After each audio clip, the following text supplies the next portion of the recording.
DJ Danso. Make a record. Mambo Bless Production. Yo DJ Volley. Timpana Jepambizo. Yo DJ LT. Mapanzi Arita Murito. DJ Dan Fire. Tini wacho King Bule. Yo Mash King Kid. Bule. Dobaiwa Zorora imurugare. Taisha ifiranda ichanare. Asimurere pasi kungeruare. Tini wenyu bule naroba kitare. Wama tangu tese tiri kumakuwa. Neshangwari tangu tese tiri kumakuwa. Tina kurangarira Kune makamba ariko kumakuwa. Neshangwari tangu tiriko kumakuwa. Tina kurangarira Dichau ya ikoko. Dichau ya ikoko. Dichau ya ikoko. Mundi chengetere imba yangu kani. Zimwe nguva zinondibaya. Kana ndikafunga vamwe vangu vakabaya. Kutorwa nenguva hanzi kuita kwa Mesaya. Asi peni yacho inopisa kunge fire. Kuwama dzangu dzese tiri kumakuva. Neshamwari dzangu dzese tiri kumakuva. Tinokurangarira Kune makamba ariko kumakuwa. Neshamwari dzangu dziriko kumakuwa. Tinokurangarira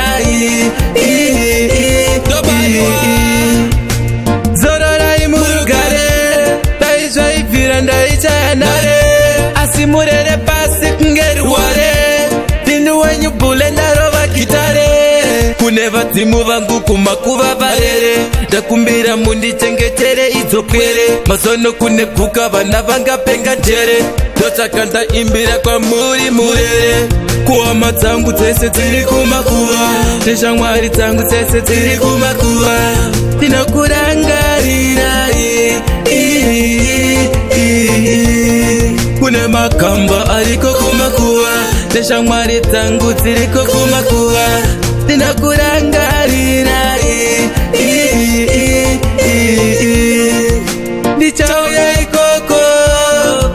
Dichau ya ikoko. Dichau ya ikoko. Mundi chengetere imba yangu kani. Zimwe nguva zinondibaya. Kana ndikafunga vamwe vangu vakabaya. Kutorwa nenguva hanzi kuita kwa Mesaya. Asi peni yacho inopisa kunge fire. Kuwama dzangu dzese tiri kumakuva. Neshamwari dzangu dzese tiri kumakuva. Tinokurangarira Kune makamba ariko kumakuva. Neshamwari dzangu dziriko kumakuva. Tinokurangarira Kuwama dzangu dzese tiri kumakuva. Neshamwari dzangu dzese tiri kumakuva. Tinokurangarira Mambo Bless Production.